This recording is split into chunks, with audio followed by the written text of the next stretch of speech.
Hi, everyone, and welcome back to the COVID-19 awareness series. My name is Matt Takai. I am one of two hosts for these series, and in today's discussion, we will be looking at the topic of art therapy for wellness during COVID-19. And today's guest has been with us on previous episodes, and she is not just a nurse based in LA, but she is also a very passionate photographer, and therefore I am very happy to welcome back Alyxandra Daly. Hi, Alex. Hello, thanks for having me back. Thank you very much for being here again. How are you doing? I'm doing great. How are you?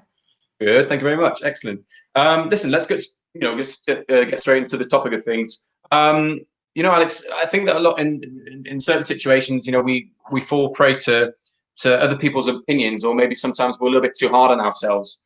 In my experience, in the midst of doing art, and I play a bit of guitar, as you can see from my background, it seems like the process in itself is very non-judgmental. There's no right or no wrong in that case. Mhm. Do you encounter this place as well, that whilst you're taking pictures, everything seems at peace, and despite outside circumstances?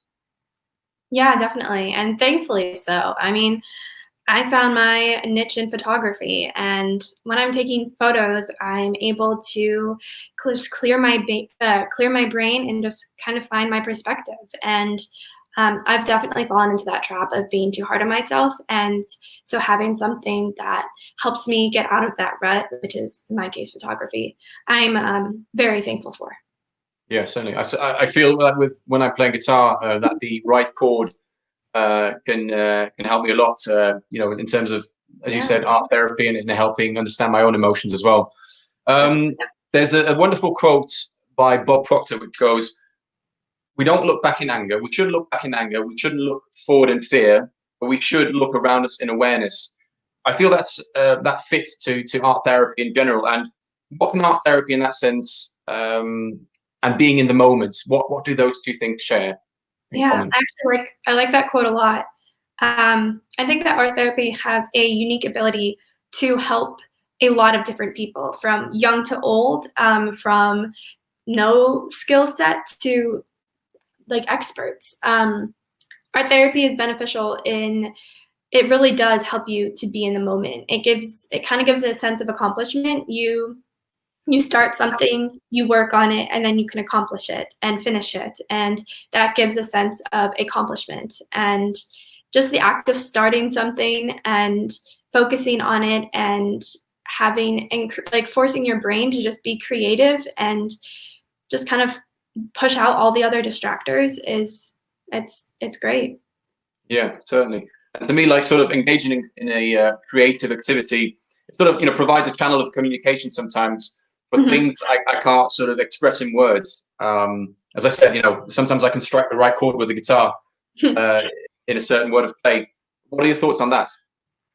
Yeah, I 100% agree. I think emotions can be very difficult to put into words. So, and that's why art is so interesting. And you don't need any words or any explanation, and you can get an emotion or feeling across. And for example, like for sculpting, it's an inanimate object, but it can give you an emotion of happiness or sadness.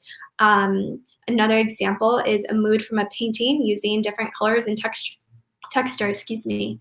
Um, I think art is just so unique in that way that you don't even need words, and there's not many things like that.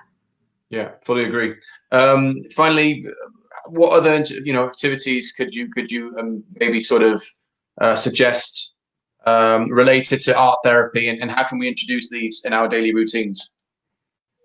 Yeah, there's a lot, and I think it's worth saying that a lot of people hear art therapy and think, "Oh well, I'm not artistic," or "I don't have any like creative abilities," and I don't. It's not true. You don't need to be an expert. You don't need to be Picasso to be able to paint, right? And so some examples that I've done in my past is the coloring books, the adult coloring books. They take time and concentration, and they don't take much artistic ability to just fill in the gaps, but it just gives you a moment to just kind of clear your mind.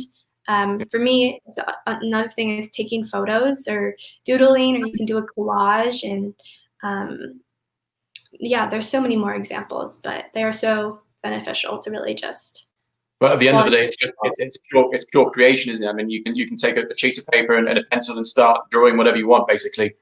Yeah, exactly. Yeah. Excellent. Well, thank you very much, Alyx, for being with us here again today. Much appreciated. And guys, for further resources, don't forget to check out the website as well. Once again, I'd like to mention that we have digital publications where you can find all sorts of resources as well. These publications are for free, so make sure to check them out and can be accessed via your smartphone or any other device of your choice. Thank you very much, Alyx, once again. Guys, take care out there.